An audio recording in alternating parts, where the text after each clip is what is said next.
예, 안녕하십니까. 예, 여러분 반갑습니다. 자, 이제 요번에는 우리가 경제학 1순환이 되겠죠. 예비 1순환에서 됐고, 우리가 1순환에서 이제, 1순환의 우리 커리큘럼의 타겟, 목표는 이론 정리, 완결 이론 정리입니다.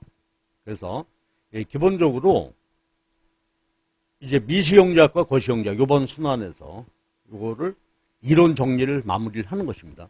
기본서는 똑같습니다. 이중우 교수님, 그 다음에 거시의 주상영 교수님 책, 요걸로.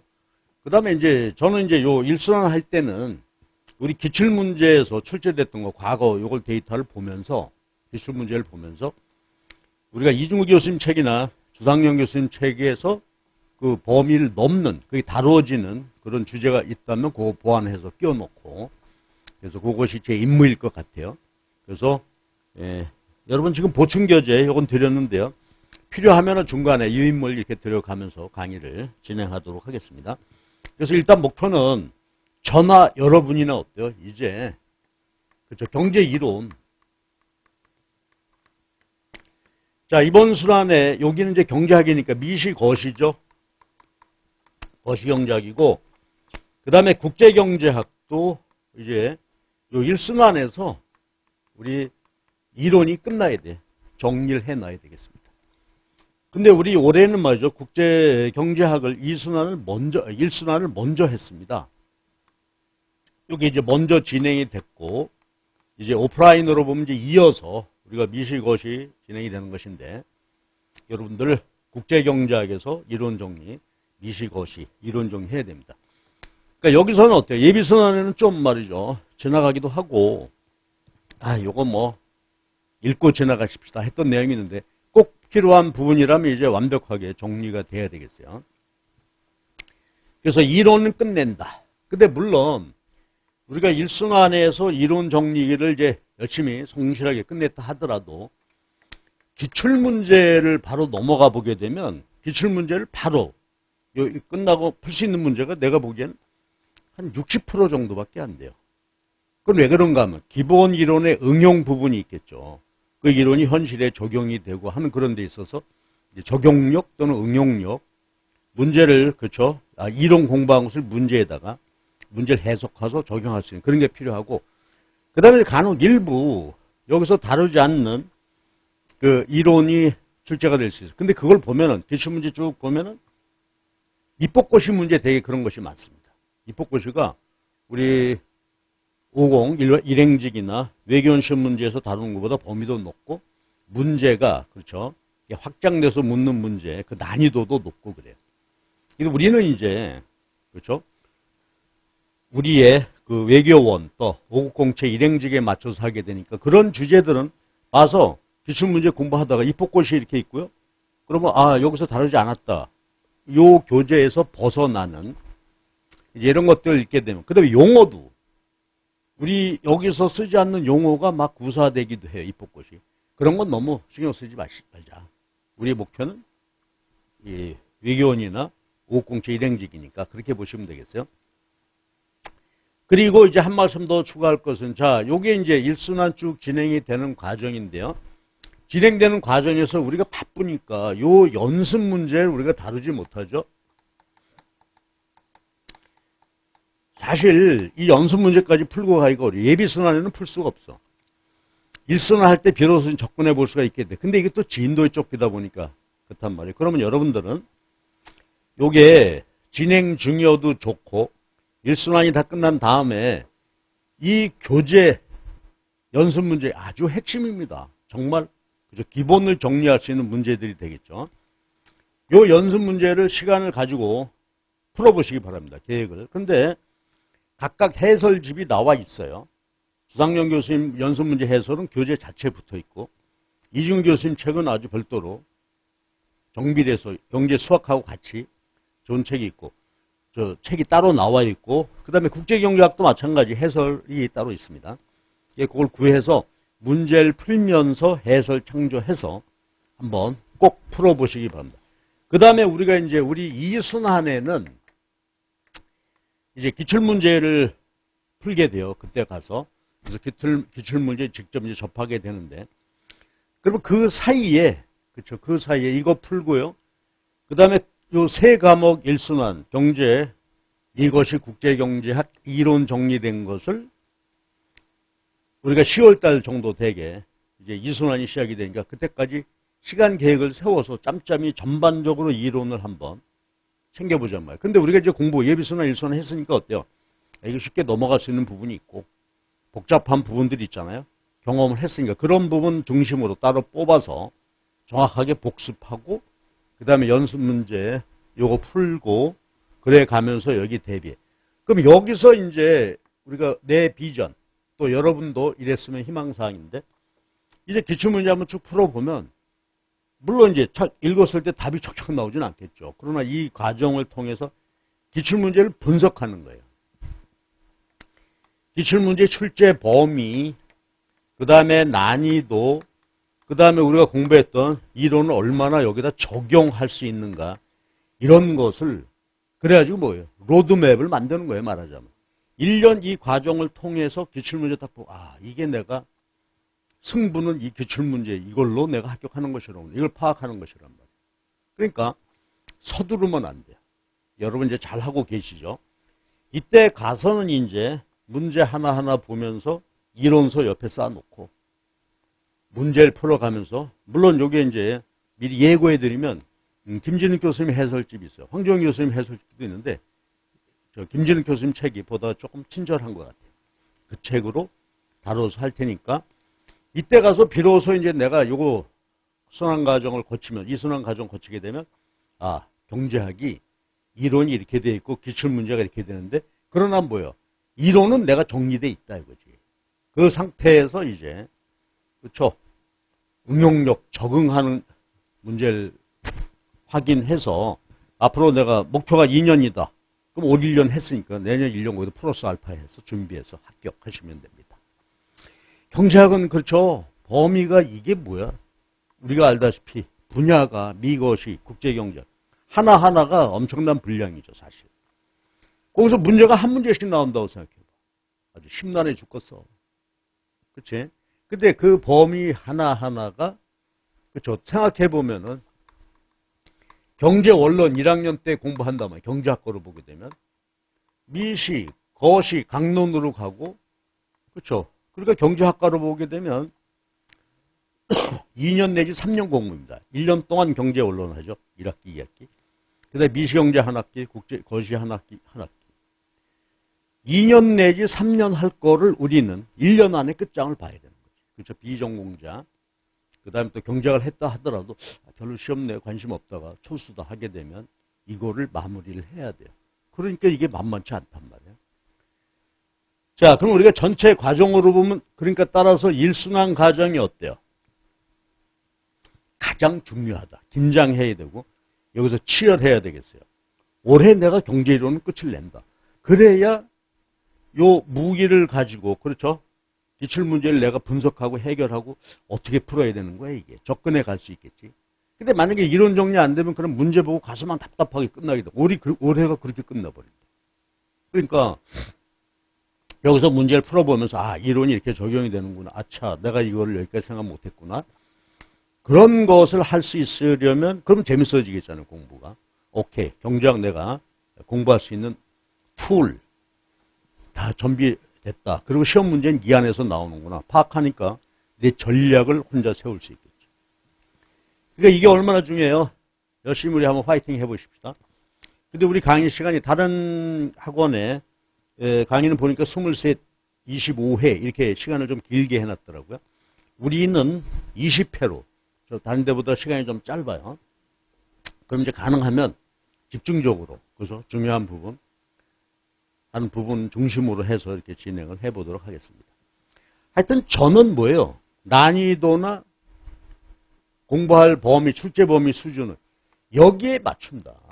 근데 우리가 보게 되면 이제 각종 연습이나 그 고시, 경제학 이 보게 되면은 시험에서 출제되지 않는 부분을 굉장히 그렇죠. 심화된 내용으로 정리하고 있단 말이에요. 그거 다 지쳐. 그건 이제 합리적 기대죠. 고시경제에서 말하는 출제 가능한 모든 문제를 다룬다. 그거 그럴 수 없어요. 우리가 역시 제약하에, 그렇죠? 극대화를 해야 되기 때문에 합리적인 것은 뭐예요? 우리가 국제경제학 말미에서 나왔습니다만은 랜덤 하이시스가 있죠. 랜덤 하이퍼시스. 내년 올해에서 나올 거야. 여태 기출문제에서 나올 거야 라고 공부를 해야 되죠. 그럴 확률이 90%야. 나머지 10%가 혹시. 그거는 이제 어쩔 수 없지. 어쩔 수 없다 하는 내용은 뭐냐면 내가 올해 과정하면서 추가로 공부하는 과정에서 이제 이런 문제도 다룰 수 있겠다. 이런 문제도 풀어보다. 그렇게 되는 것이고 기본은 여기 있단 말이에요.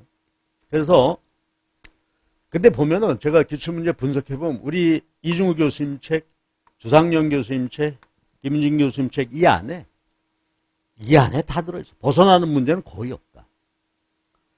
자, 그렇게 보시고 정확히 그렇죠? 이론을 끝을 냅시다. 우리 국제경제학 1순환 끝났으니까 미시, 거시 20회니까 어떻게 해? 딱 4주야. 한 달입니다. 맞나? 그렇죠?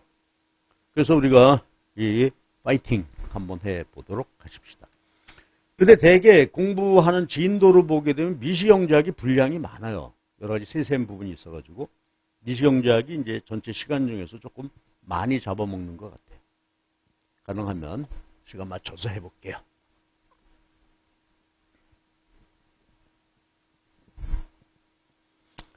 자, 그런데 솔직히 우리 공부라는 게 그래. 그렇죠?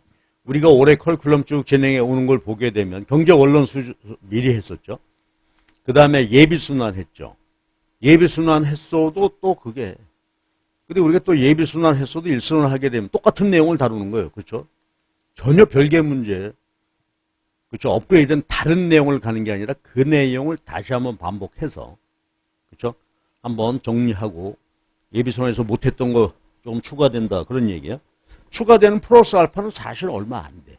예비순환에 플러스 되는 게. 그런데 이제는 정확하게 정리해 주자. 자, 그럼 우리 미시경제학이요. 교재 가지고 다시 한번 이제 보도록 하십시다. 미시경제학에서 이 교재가 주 텍스트인데 차대. 보시면 이제 쭉 진행이 되죠. 쭉 진행이 되는데 예. 쭉 가다가 그대로 우리가 모두 다 공부해야 되는 거예요. 자, 그런데 이제 저기 14장 게임 이론 한번 봐주실래요? 14장 게임 이론에서는 대개 어디? 14장 4절의 순차 게임 정도까지만 이해하시면 돼요. 그 뒤에 진화 게임, 그 밑에 경매 이론 이런 것 등등은 우리 시험에 출제되지 않는다고 보고 일단 스킵해도 괜찮아요. 이걸 공부하려면 공부 분량이 굉장히 많아져요. 게임 이론에 있어서. 근데 다행히 여기에서 출제되지 않고 있으니까 이 부분은 그런 특징이다. 이렇게 보시고요. 자, 나머지 부분은 계속 다 공부해야 돼요. 그러다가 저 뒤에 보게 되면 6편이 끝난단 말이에요. 6편이 시장 실패 효율성. 우리가 흔히 말하는 후생경제학이죠. 후생경제학이 끝나고 우리 교수님 책의 7편. 미시경제학의 새로운 지평. 미시경제학의 새로운 주제 이런 말이죠. 거기서 20장 정보경제이론 요건 우리가 해야 돼요. 요건 시장 실패에 포함되는 거죠. 시장 실패 한 유형이 불확실성이란 말이에요. 요거 다루는 것이고 그 다음에 21장 법경제는 출제되지 않고요. 금융시장 이론 여기는 우리가 공부를 해야 되겠어요. 공부를 하는데 어디까지 하냐면 22의 1장까지 자본, 자산가격 결정, CAPM이라고 하는 것입니다. 출제 빈도는 많지 않은데 여기까지는 출제되고 있어요. 그렇죠? 지금 여태 기껏 해봐야 각각 외교원 여기에서 한 두 번씩 문제가 출제된. 그래서 요거는 좀 해야 되는데 요건 이제 재무관 예비순환에서는 요거 우리가 뺐었어요. 안 했고. 그 다음에 22장 2절의 선물, 22장 3절 옵션. 요건 우리가 파생금융상품이죠. 국제경제학에서도 이거 스킵했어. 국제금융에서 다루어지는 주제들이란 말이에요. 그러니까 여기서 요거는 역시 빼면 되겠어요. 그래서 22장에는 22장 1절 요 내용을 그래서 한마디로 뭐예요 이게? 주식결정과 관련된 주식시장 분석과 관련된 재무관리 이론입니다. 경영학과에서 아주 기초적으로 다루는 재무관리 이론 도입부 얘기야. 책이 1000페이지라면 한 50페이지 안에 있는 내용입니다. 그래서 이걸 우리가 정리해 줘야 되겠고, 그 다음에 22장 행태경제론, 굉장히 재밌는 주제죠. 우리 경제학에서는 전부 극대화다. 근데 모든 경제 주체들이 그렇게 극대화하는 합리적 주체냐? 그렇지 않을 수 있다 하는 전제하에서 이야기해요. 이건 그냥 한번 읽어보시면 되고, 요게 시험 문제에 다루어지진 않습니다. 그러니까 미시경제학은 전체 내용인데 어때요? 게임 이론에서 일부 부분, 그 다음에 여기 뒤에 새로운 지평, 여기서 금융시장에서 선물 옵션 빼고, 그 다음에 법경제, 그 다음에 행태경제론, 요걸 빼고, 나머지는 전부 다 우리가 공부해본다. 물론 이제 중간중간 이거 뺍시다 하는 거 있겠지만, 이렇게 해서 이렇게 진행이 될 것 같아요. 자, 그리고 이번에는 어느 정도 공부가 됐죠, 우리가 지금. 예비순환에서 됐기 때문에 이번에는 교재 읽기를 가자. 진도 나가는 대로 교재를 정확히 읽어줘요. 아니, 무슨 바쁜데 교재까지 읽으라고 하십니까? 그런데요. 모든 과목 하는데 교재 사실은 다 어떻게 돼? 경제학뿐만 아니라 모든 과목. 2회독, 3회독은 해야지 그 이론의 의미가, 그렇죠? 그러니까 독해력이야. 문해력이 없어. 문제를 읽어서 이게 그건 왜 그냥 독해력. 말하자면 경제 이론의 다른 과목도 마찬가지. 이론이 교과서적인 독해력을 갖지 못하면 그런 문제가 생긴단 말이에요. 그렇죠? 특히 비전공자의 경우에는 그럴 수가 있어요. 비전공자. 전공자는 그래도 4년 동안 경제학책을 보잖아요. 이렇게 어찌됐든. 자, 우리는 그런, 비전공자들은 경험이 없기 때문에 교과서를 꼭 읽으셔야 돼. 힘들어. 교과서 읽기가 쉽지가 않습니다. 그러나 진도별 나가고 복습하고 그 다음에 교과서를 꼼꼼히 한번 읽고 그리고 시간이 되면 연습 문제 풀자.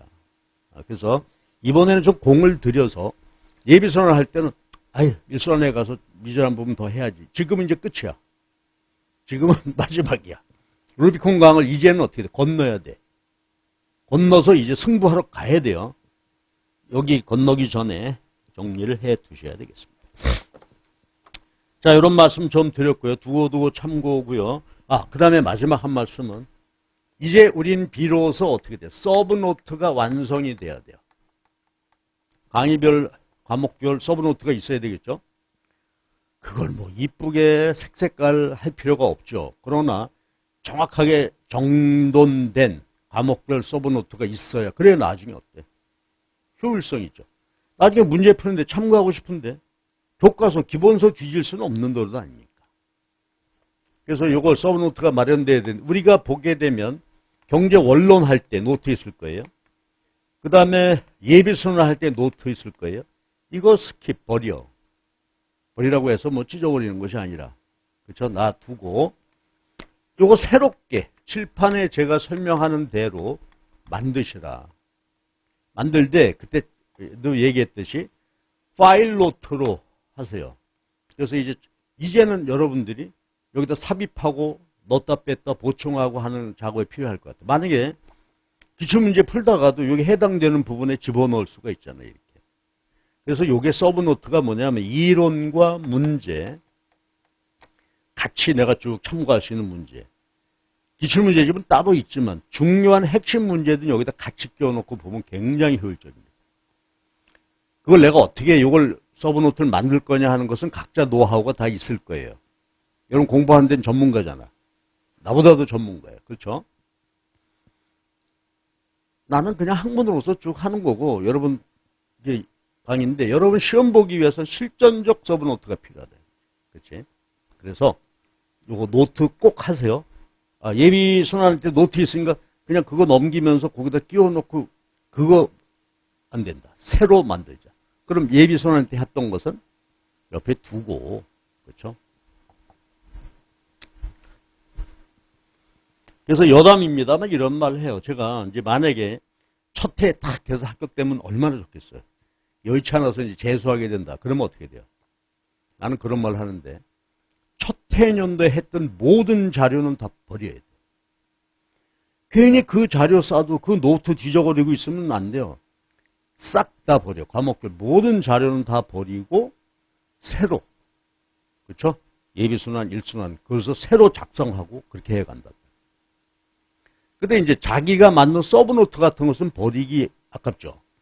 이제 학원에서 준 뭐 이런 자료는 싹 버리라 이 말이야. 서브노트 자료 갖고 만약에 2차년도 본다 그러면 첫 해년도에 만들었던 서브노트가 참, 그죠? 자기가 해도 가소롭다라는 느낌이 들 거라 이 말이야. 그게 자기 실력이 쌓아가는 거예요. 서브노트 중요해. 자, 그럼 얘기 시작해 봅시다. 자, 1편. 편간지 보면 이제 거기 1, 2, 3장이죠. 미시경제학의 성격, 수요, 공급, 시장의 균형. 그래서요. 요 1편이 이제 경제학 시작하는 미거시 국제경제학 통틀어서 기본 개념이죠. 시장. 시장은 만남의 장소다. 수요, 공급. 이 개념. 탄력성. 그 다음에 이제 시장 균형. 여기 약간의 응용 문제도 있고 그렇겠죠. 그래서 여기를 간단히 스캔하고 지나가도록 합시다. 일단 미시경제학은 마이크로 이코노믹스, 그래서 뭐예요? 개별 경제 주체들의 개별 시장에서의 행위 분석이죠. 소비자 효용 극대화, 생산자 이윤 극대화. 그렇죠? 그리고 시장이 어때요? 생산물 시장 중심으로 보면 네 가지 시장 형태가 있고, 요소 시장도 네 가지 요소 시장. 그러니까 생산물 생산하기 위해서 필요한 요소 시장, 개별 시장, 노동과 자본 시장, 시장 형태별로, 또 그 안에 경제 주체들이, 그렇죠. 생산물 시장의 수요자는 요소 시장에서 공급자가 됐죠.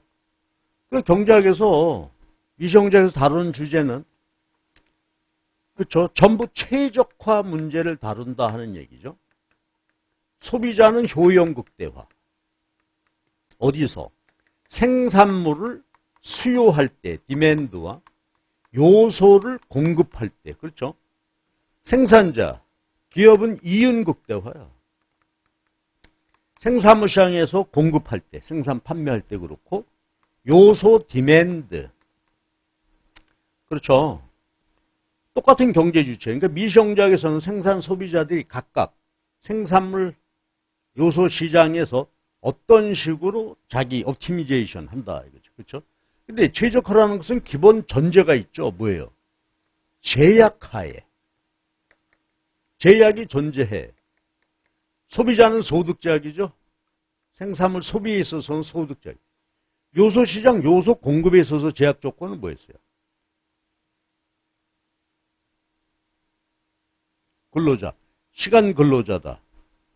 그렇죠. 가용 시간이지. 토탈. 가용 시간을 어디다 소비한다. 그렇죠. 놀 거냐, 일하는 게 아니지. 일하는 것은 배드야, 배드. 그래서 어떻게 되죠? 여가로 소비할 거냐? 일해서. 일하는 것은 마이너스지만 일의 달콤한 대가는 소득이었지, 소득. 그러니까 주어진 가용 시간을 여가, 소득, 소비 효용 극대화. 가용 시간이 제약 조건이. 소비는 뭐? 소득으로 XY 소비할 때 효용 극대화. 이렇게 되는 거잖아요. 생산자 어떻게? 생산물 시장에서 제약 조건은 뭐야? 목표는 이윤 극대화인데 공급자의 제약 조건, 전제 조건이 뭐지? 주어진 비용이야. 그러니까 내의 주어진 비용 함수 하에서, 즉 비용 곡선이 도출됐어. 이 비용 하에서 몇 개 생산해야 이윤 극대화냐 하는 얘기지. 근데 여기가 이제 좀 골치가 아팠죠. 뭐냐면 비용 함수는 어떻게 도출돼? 비용은 이제 이윤 극대화하기 위한 전제 조건이니까 최소 비용 최대 생산해야 되겠지. 일정 생산 최소 비용으로 생산해야 돼. 생산자 균형 개념으로 비용 함수가 도출됐다. 기억나요? 내가 쭉 던져보는 거예요, 지금. 여러분. 그리고 생산자 목표는 최종 이윤 극대화인데 이윤 극대화하기 위한 전제 조건은 뭐지? 나의 주어진 생산 함수 하에서 몇 개를 생산해야 이윤 극대화냐 이거. 그럼 나의 비용 함수는 어떻게 해? 최소 비용, 최대 생산. 일정 생산 최소 비용이니까 그게 뭐야? 생산자 균형으로부터 도출된 그 비용이죠. 근데 비용이 다시 어때? 단기와 장기로 나뉘어지게 되지. 단기는 노동만 변화하고 장기는 노동 자본 다 변화하고. 그래서 그 생산자 균형으로부터 비용 도출된다. 요소 수요도 어때요? 개별 기업이 자기 비용으로, 그렇죠? 주어진 비용으로 요소를 고용할 때 노동과 자본을 어떻게 고용해야 이윤이 극대화될까, 이거. 제약하에 극대화 다루는 것이 미시경제학이야. 그럼 이제 개별 시장, 생산물 시장, 개별 노동과 자본, 그렇죠? 시장. 그다음에 경제 주체, 개별 경제 주체들과 개별 시장을 분석하는 것이 미시경제학이다. 거시경제학은 이 전체가 다 시그마 됐어. 이 전체를 시그마 하게 되면 어떻게 되죠? 시그마 하게 되면 모든 생산물 시장에서 균형이 이루어지고 그걸 전부 더한 게 뭐가 되겠어요? 1년 동안 더하면 그게 국내 총 산출이고 거기서 중간 생산 빼면 최종 생산물. 시그마 최종 생산물 더한 것이 그렇죠. 시장에서 거래된 요 거래 중에서 중간 생산을 뺀 요거 더한 게 뭐가 돼요? GDP고 GDP에 대한 지출이 되는 것이고 자, GDP 생산 판매되었으니까 이게 뭐가 돼요? 국민 총소득이 되는 것이죠. 거시경제에서는 이걸 분석한다 이거지. 그러니까 생산물의 시장가치 그것이 소득이 되니까 한 나라에 그렇죠? 생산과 소득이 어떻게 결정되냐. 이것도 거시적 측면에서 보면 어때요? 최종 생산물, 국산품 전체에 대한 어그리게이트 디맨드, 어그리게이트 서플라이에 의해서 물가가 결정이 되는 거죠. 여기는 어때? 개별 시장 수요 공급에 의해서 개별 상품의 가격이 결정이 되고 최종 생산물 전체 시장 수요 공급에 의해서 물가가 결정이 된다. 이건 프라이스 레벨. 저기는 개별 상품 프라이스, 가격이 되는 것이죠. 그러니까 여기도 한번 해봐봐. 우리 거시경제학에서 국산품의 최종 생산물 총 수요는 어떻게 분석해야 돼? 우리가 바로 했으니까 한 국산품에 대한 전체 총 수요, 어그리게이트 디맨드, YD라고도 표기하죠. 네 가지지 뭐야? 민간 소비, 기업과 정부의 투자, 정부 지출, 순수출. 이게 그렇죠? 요거에 대한 대출이 아니라 지출이지. 생산된 생산물이 이렇게 팔려나가 이렇게 지출된다 이거지. 근데 보세요. 그렇다면 총 수요 우리가 뒷부분 오늘 이번 순환에서 뒷부분에 볼 것인데 총 수요는 생산물 시장에서 그렇죠? 결정이 되는데 여기 결정적으로 말이요. 소비와 투자에 영향 주는 게 뭐예요? 이자율이죠.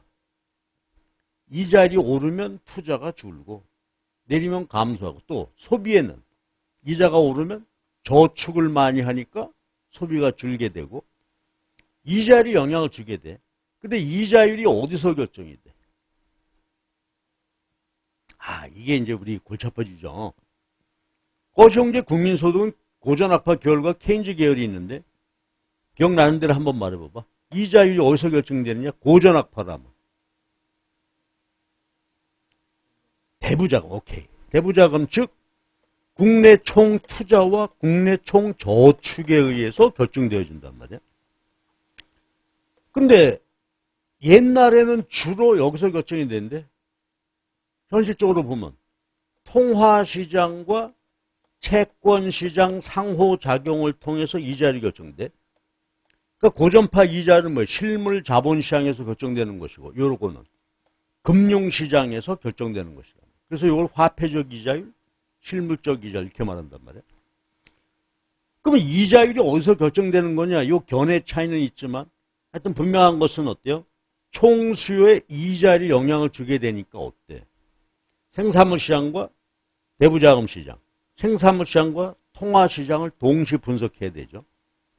그러니까 총 수요를 제대로 분석하려면 생산물 시장, 화폐 금융 시장. 하나 더. 순수출도 있잖아. 수출 수입 빼야 되는데 얘는 또 무엇에 의해서 영향을 받아요? 환율이지. 환율은 국제 수지, 밸런스 페이먼트, 즉 외환의 수요 공급에 의해서, 외환 시장 수요 공급에 의해서 결정이 된단 말이야. 그러니까 한 나라 거시경제 제대로 이제 앞으로 뒤에서 분석할 때 수요 공급에 의해서 물가가 결정이 돼. 그러면 총수요가 이런 메커니즘이니까. 그런데 환율 문제는 어디서? 국제 수지론에서 다루게 되고 거시경제학에서는 요거 외생 변수로 보고 뭐야? 이자율과의 관계만 놓고 요게 분석 모형으로 보면 IS 곡선이죠.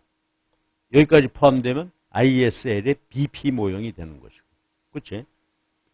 이게 수요 측이 이렇게 된단 말이야. 그 다음에 공급, 한 나라 전체 최종 생산물 생산은 어떻게 이루어지겠어요? 생산 함수죠.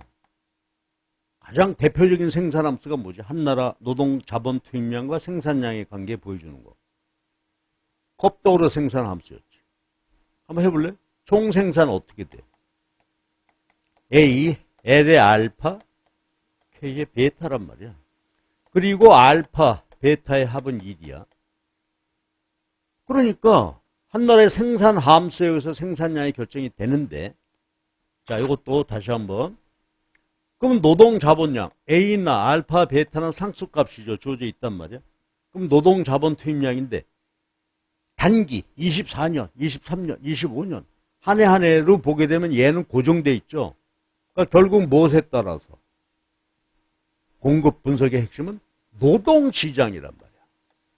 노동시장 수요 공급에 의해서 얼마나 고용이 이루어지고 그러면 요 생산 함수에 의해서 한 나라의 생산량이 결정이 되는 거죠. 이 메커니즘이다 이거지. 그러니까 미시경제학은 개별 경제 주체의 개별 시장의 최적화 문제로 그러니까 개별 시장 분석의 핵심이 되어 있고 거시경제학은 어떻게 돼요? 한 나라 모든 최종 생산물에 대한 생산과 지출과 소득의 창출 문제를 보는 것이 거시경제학이야.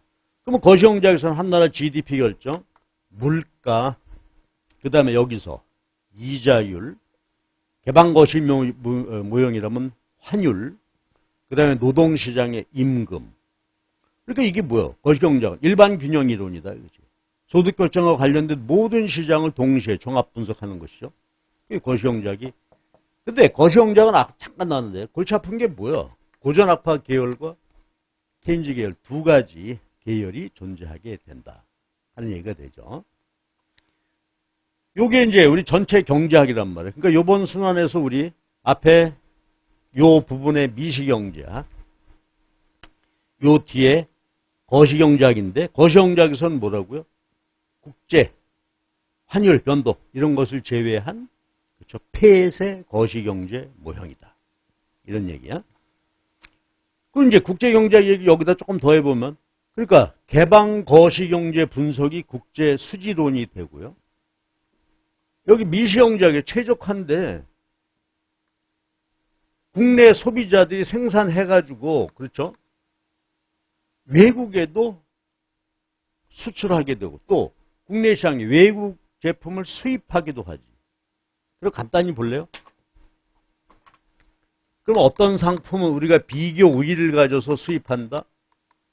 어떤 상품은 수출한다? 어떤 상품 비교 열의가 돼서 수입한다? 그랬을 때 자급자족하다가 수출하게 되면 어떻게 돼요? 이 시장에 어떤 변화가 생겨? 수출했다. 재화 시장만 놓고 봐. 반도체 우리끼리 자급자족하다가 수출길이 열렸다. 그럼 이 시장에 어떤 변화가 생기는 거예요? 그렇죠? 해외 수요가 생긴 거지. 도메스틱 디맨드만 있었는데 포린 디맨드가 새로 그렇죠? 생겼어. 그러니까 전체 시장 수요가 어떻게 돼? 마켓 디맨드가 커지게 되죠. 그러니까 우리가 수출하는 비교 우위 품은 수출이 증가해서 어떻게 돼? 가격 오르고 거래량이 증가하게 되는 이런 변화가 생기게 되고. 수입은 어때? 완전 미시형작적 관점으로 내가 얘기하고 있어요. 수입한다 그 말은 도메스틱 서플라이만 있었는데 수입한다. 외국의 생산업자들이 생산해서 우리한테 파는 거 아니에요. foreign supply. 그럼 이제 수입이 허용되게 되면 이 시장은 어떻게 돼요? 시장 공급, 마켓 서플라이가 증가하게 되지. 그래서 가격이 내리고 시장 거래량이 증가하게 된다 이거야. 그런데 우리 이제 무역이라면서 관심사는 얘는 비교의, 비교열인데 비교의, 비교열이 발생 원인이 뭐냐?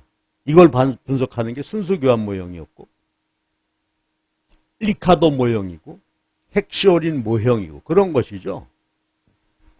이거 분석하는 거예요.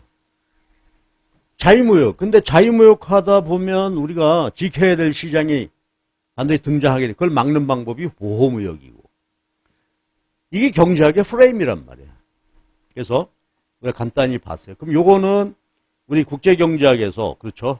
일순환에서 이게 정리가 되었고요. 이제 경제학 일순환에서 요거 보는데, 미시경제학은 모든 개별 시장, 개별 상품의 최적화.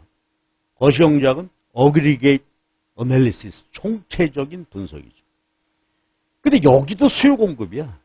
다시 한번 해. 거시경제학에서 총수요는 뭐야? 국산품에 대한 수요 네 가지다. 민간, 기업 투자, 정부 소비, 순수출.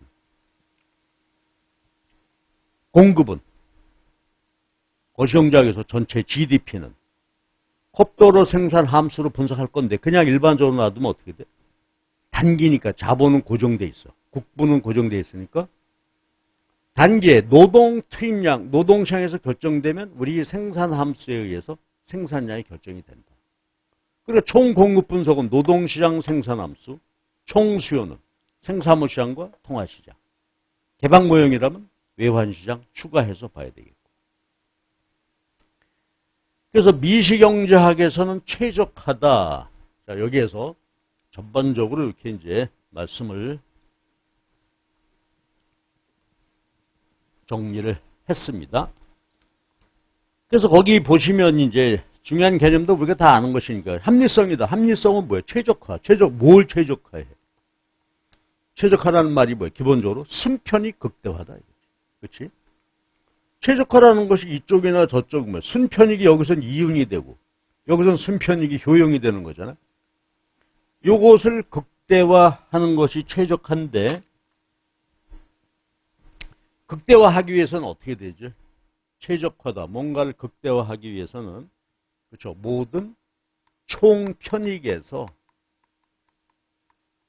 편익에서 비용을 뺀 것이 순편익인데 최적화라는 것은 모든 경제지체들이 모든 시장에서 이걸 극대화하는 것이 최적화다.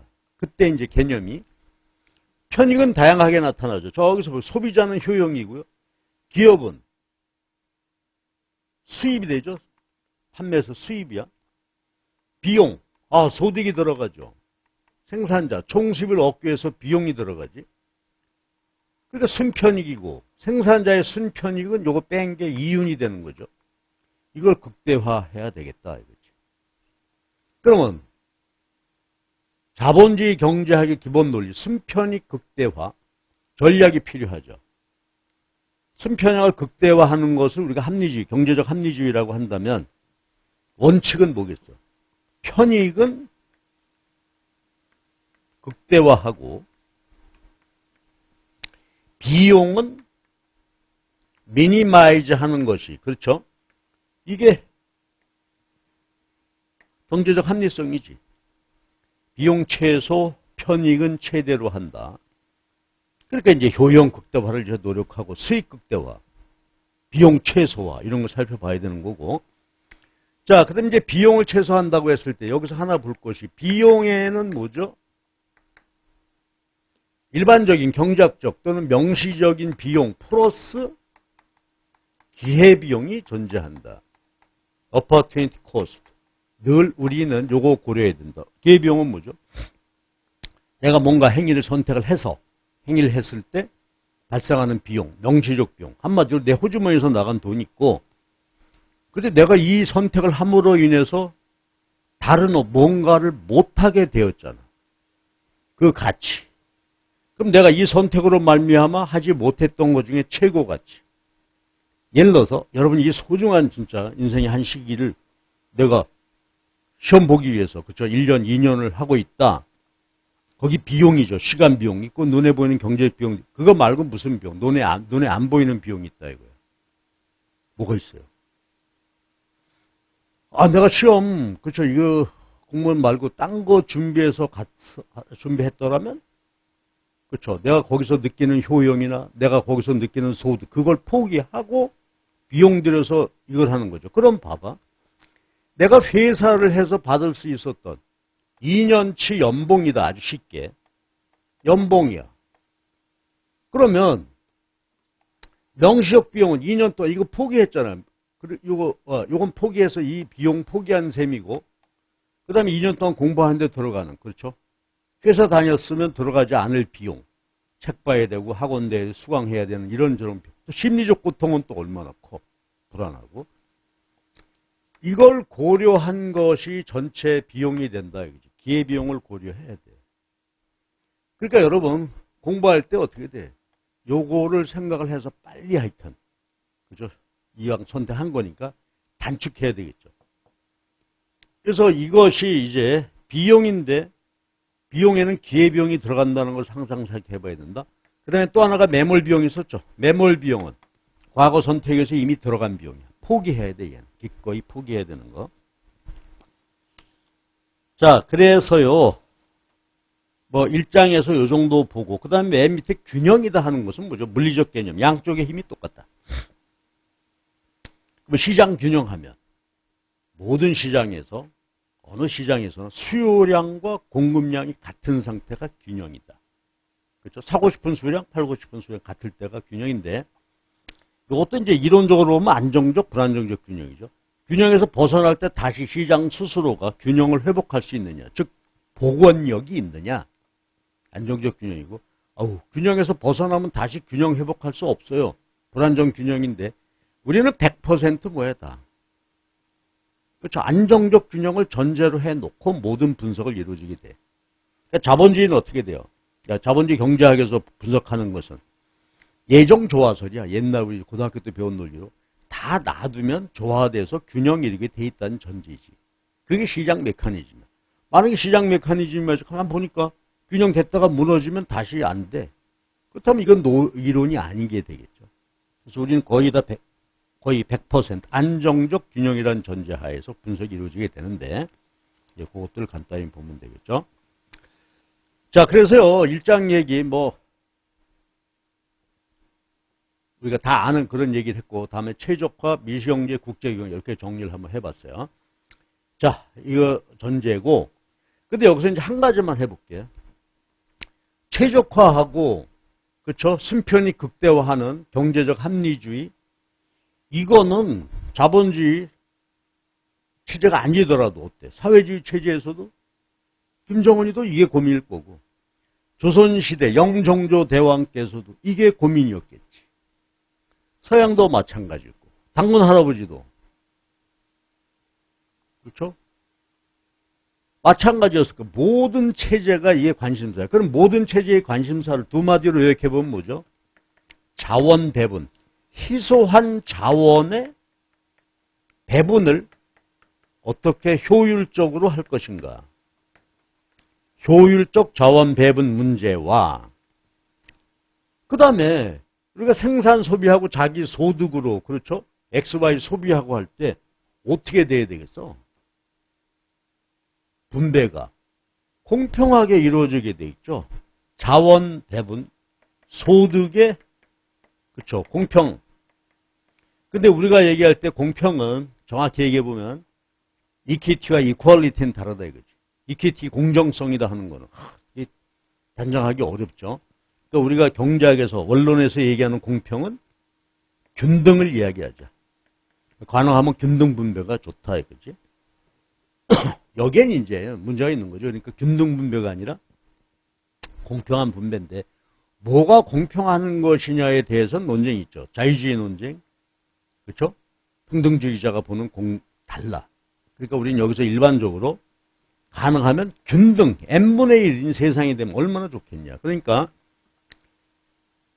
이 문제, 최적화 문제, 이 안에 숨어 있는 걸 딱 요약해서 한마디로 보면 자원 배분의 효율성과 분배 공평성인데 이게 동서고금 어떤 체제든지 해결해야 될 과제란 말이야. 근데 이 해결하는 시장 메커니즘, 그렇죠. 자본주의는 시장이고 사회주의는 계획이고 공권체제에서는 교황이나 권력의 명령이고 명령체제고요. 그 다음에 이제 올라가서 당군 할아버지 시대는 그때가 제일 아름다웠지. 공산사회야. 공산. 그렇죠. 능력권 노동하고 잘 봐봐. 능력권 일하고 그 다음에 필요한 만큼 분배받는 세상이 원시 공산사회입니다. 공산주의하고 사회주의는 달라. 공산주의는 뭐지? 능력껏 일하고 필요한 만큼 받아가. 아, 얼마나 아름다운 세상이야. 젊은이들이 능력이 좋아. 막 10개씩 생산해. 근데 나 아직 장가 안 갔어요. 나도 시집 안 갔어요. 옆에 보니까 할머니, 할아버지 갖다 쓰세요. 이게 공산주의란 말이야. 능력껏 일하고 필요한 만큼만 쓴다. 그렇죠? 그럼 노인분들은 어떻게? 능력이 부족하더라도 필요한 거 쓸 수 있다. 공산. 사회주의는 그 이하에, 그렇죠? 그 이후에. 그러니까 당군 할아버지 시대 때 원시 공산사회란 말이야. 원시 공산사회의 원초적인 형태가 뭐? 우리 가족이죠. 가정. 그러니까 경제 체제별로 해결하는 방법이 원시 공산사회에서 그냥 네 거 내 거 없이 필요한 만큼 가져갔다 써라. 이런 거. 권력이 하고 쭉 했는데 우리가 살고 있는 것은 자본주의 시장이니까, 자본주의 경제 체제니까 자본주의는 이 모든 문제가 어떻게 돼? 시장에서 해결된다. 그렇죠? 시장에서. 시장의 균형을 통해서 해결된다. 그래서 이제 2장부터 시장 얘기가 이렇게 이루어지겠죠. 요건 이제 미시, 거시, 국제경제 할 거 없이 무조건 개념, 어디에나 적용되는 개념이죠. 자, 1장 이렇게 간략히 봤고요. 그 다음 2장 이제 갑시다. 잠깐 쉬었다가 2장을 볼게요.